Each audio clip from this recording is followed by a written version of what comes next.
Welcome back, everybody, to Let's Play Metroid 2 Return of Samus for the Super Game Boy. Last time, we wrapped up Phase 7 and got the last upgrade in the game, the Screw Attack. And today we're heading into Phase 8 to find the last evolutionary form of Metroids before moving into the last area of the game where we have to go and eradicate the Queen Metroid herself. So yeah, things are going to be getting a bit more tense from here on out. Let's just say you can't be as reckless in the ongoing final areas here as you could be within places like the rest of the game, for that matter. So yeah, make sure you conserve all the missiles you can, because Omega Metroids actually take 30 missiles to kill. I researched it. I'm not kidding. So, it is definitely a fight worth mentioning that you're going to need plenty of missiles, not just for the one Omega Metroid we're about to be facing in the next few moments, but for the rest of Phase 8 as well, because Phase 8 is comprised of nothing but Omega Metroids. 4 of them, in fact. Well, there is one Alpha Metroid, but the game introduces the Omega Metroid in such a clever fashion, I thought I'd hold out for it. But after the Alpha Metroid, you have, I believe, 4 Omega Metroids to go out and kill. So, yeah. Let's see, how much is that? That would be 120 missiles we're burning through. And that's not counting the amount of missiles we'll be missing, seeing as they have erratic flight patterns, much like their Zeta cousins. So, yeah.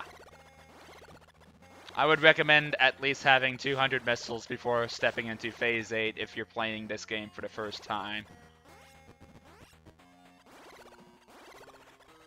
And I love how the Screw Attack is just making absolute quick work of all of these enemies we're running into. Like, Jesus, like these hallways just became a lot less trivial, if I'm going to be real here.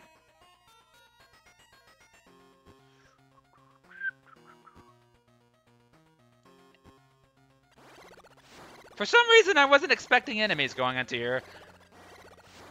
Like I mentioned before, AM2R more or less uses the same layouts, but just different room designs for a lot of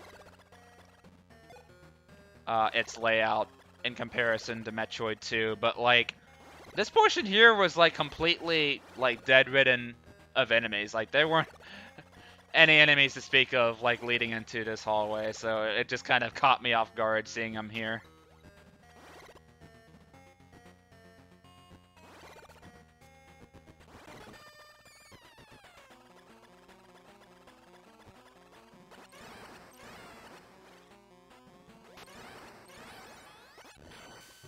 And that was the last Alpha Metroid in the game. The rest of the Metroids we're going to be fighting from here on out will not be pulling any punches, that's for certain. So, with this rising down, you may think that we could go to the bottom of this place here and just continue onwards, but as you'll be seeing in a moment, that's clearly not the case.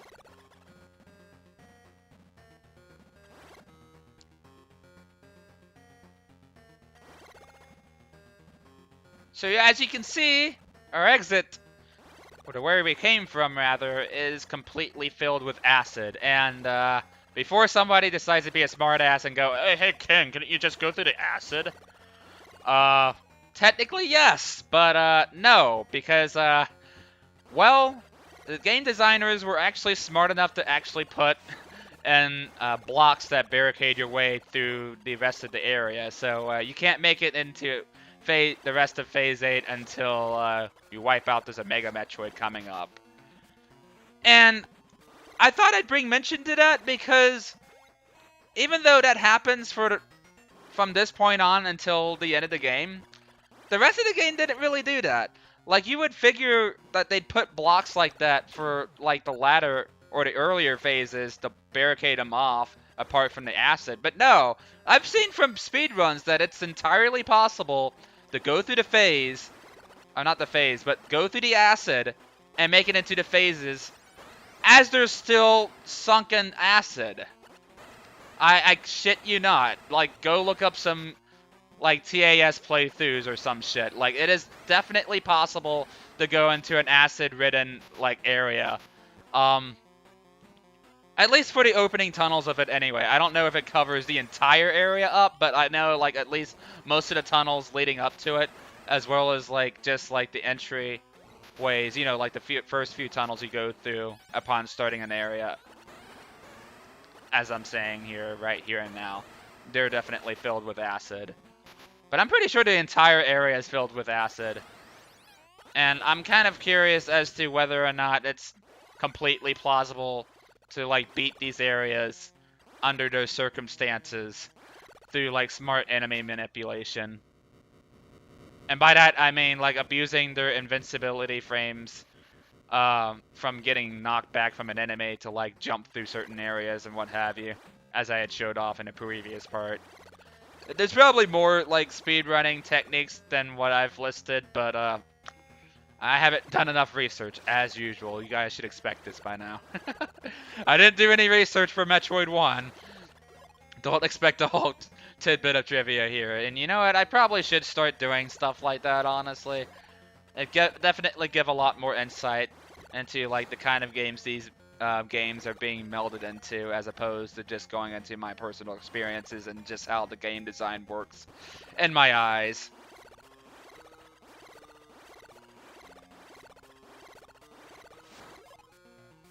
Though, come to think of it, I did kind of give off somewhat of a developer backstory, like, playthrough commentary of Mega Man 3, didn't I? Then again, I guess it's because I didn't really care about Mega Man, well, not Mega Man, but Metroid 1, huh? How many times am I going to go through this whole playthrough saying that? I just don't care about Metroid 1. Like, fuck you, I think Metroid 2's better. That's probably subjective, but, like, I'll play this game over Metroid 1 any day of the week. At least I can go through this game without pausing every 5 goddamn minutes just to find out what similar looking rooms I'm going through, just to, like, make steady progress.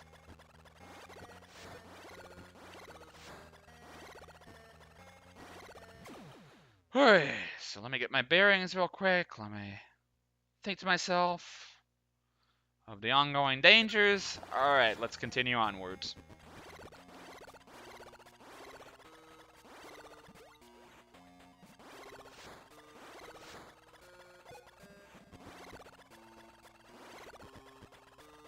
You know what? I might just do that. Like, maybe I might make the next part into somewhat of a developer's insight and just, like, what happened here. Like, going into part 8 of this playthrough. I'll do that just for you guys because I love you all so much. I don't want to save just yet, just in case this playthrough part or whatever doesn't go too well. So yeah, as you can tell, I had mentioned way back earlier in the playthrough that the music definitely gets tense, and I don't know, I really love this piece of music. Like, I know a lot of people strictly love just the SR388 theme, but I think there's still at least like 2 or 3 other tracks I like in this game that serve their purpose well, and yeah, this is what's essentially considered like the deepest part of SR388. And just the kind of empty, isolated atmosphere and the music like shows that, man. Again, it's just another like comparable reason as to why I think the atmosphere in this game is nailed better than it is in its predecessor, you know? I kind of have a similar like outlook on games like Metroid Prime 2 compared to 1. And that I think the atmosphere in that game is a whole lot better, and like atmosphere, as you guys know, going into a Metroid game is kind of a big deal. It's a big part of its core gameplay. And yeah, it is totally possible to launch a missile going into a Metroid fight and then letting it land on them as the fight starts up. So if you know the exact positioning of a Metroid, feel free to do that. I hate these fucking erratic ass flight patterns. Jesus Christ. So annoying! Stop it! Well, this guy isn't giving me as much shit as I thought he would.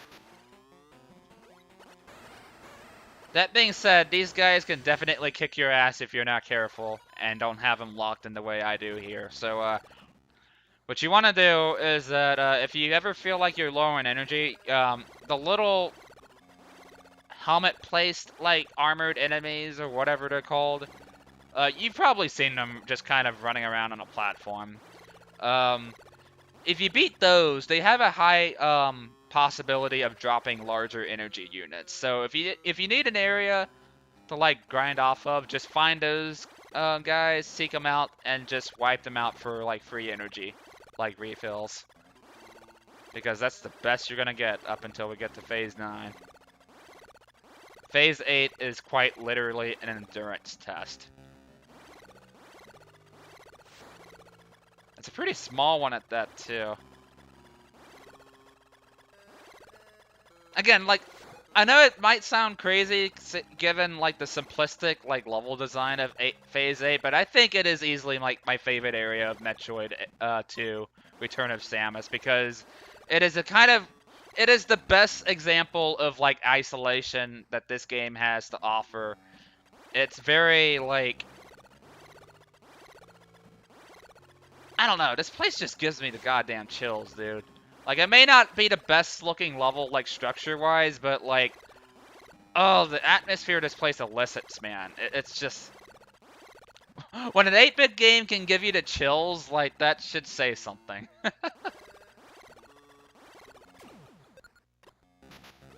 You don't want to fall into the bottom here. I swear these bubble-looking platforms kind of look like the ones from Norfair in the previous Metroid game. Come to think of it, like, AM2R, for those who for some reason didn't already figure it out by now, did rip a lot of graphics from Zero Mission, and they actually did end up using a lot of Norfair's graphics from Zero Mission and incorporated it into this area. And he gave it a really dark, like, feel, too. It's kind of like one of those areas where you go into and you only see, like, a certain field of vision.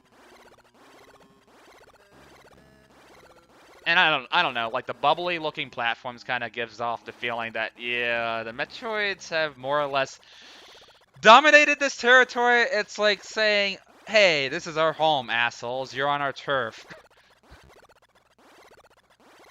You're in for a world of hurt if you think you can just landslide over us like you could our cousins. Or steamroll over us, rather.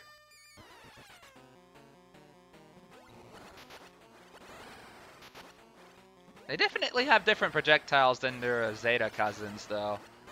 It's more of a direct projectile from what I'm noticing. Like, the Zeta Metroid's projectile only kind of traveled in like a downwards horizontal angle, so you can easily avoid it. It looks like the Gamma Metroids, well, not Gamma, but the Omega Metroids projectiles actually kind of like follow you and whatnot, so definitely don't want to get too reckless here like I am now.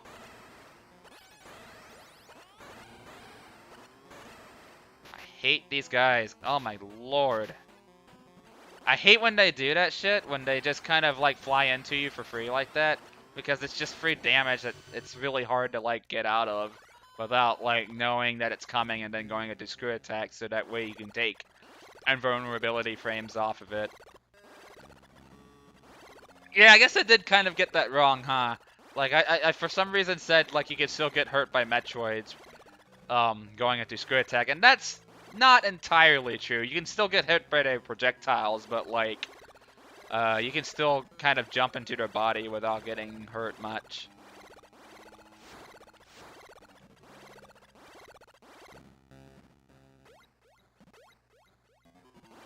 And I want to see if I can get some more energy here. Yeah, so it looks like enemies definitely do respawn in a way similar to Mega Man's enemy placement. Not quite, because like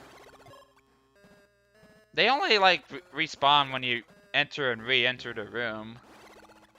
Whereas with Mega Man, like, you can literally scroll like one screen away and then come back, and they always like respawn. I'll never understand that serious fascination with that either. Like, they didn't just do that with the classic games. They did that with the fucking Zero and ZX games, too. And it's like... I guess it's tradition by this point.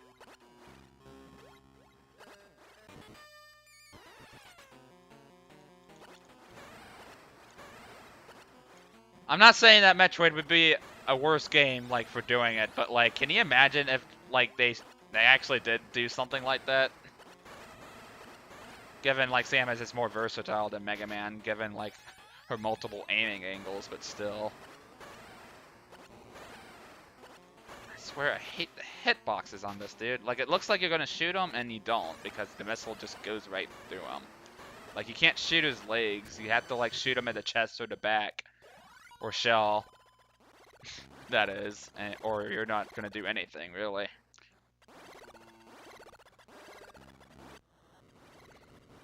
And with that, my friends, the final area of the game is open. And before us, the final part of the Let's Play. Man, I actually put more parts into this playthrough than I did my Super Metroid Let's Play on RetroComs. That's kind of weird.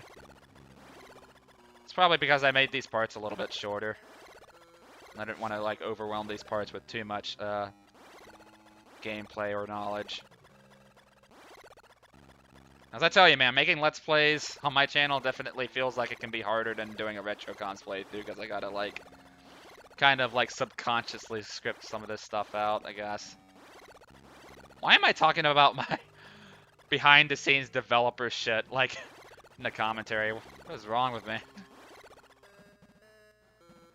Yeah, you go through here, and you basically venture through a bunch of hallways filled with nothingness before you move into the final area. Again, it's subtle things like that that just add to the whole isolation factor of this game, man. Like, don't you feel it though? Like, you basically only have one Metroid left. You know what's left by this point, and it's like, it's nothing but you and the Queen. Nobody else. There's no turning back from this point onwards. You have one clear goal in mind. You've more or less eradicated the Metroids on this planet. And now you're going to give it your all without any excuse in between.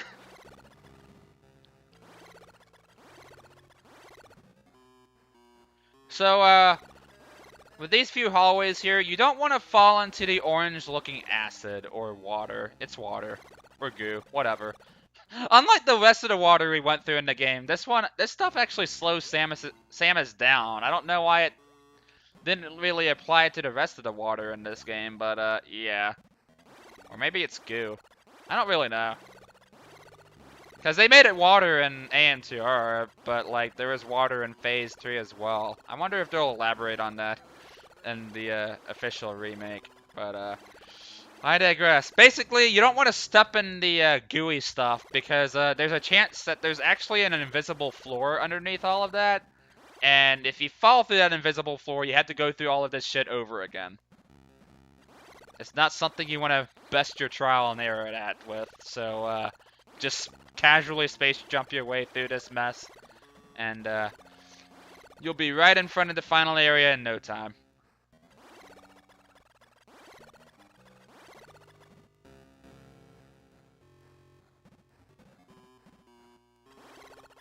And with that, that is the final save station in the game. And you know what that means, ladies and gentlemen. The final area in the game is right ahead of us. So next time on Let's Play Metroid 2 Return of Samus, it shall be the finale. So, thank you guys for watching, and see you guys then.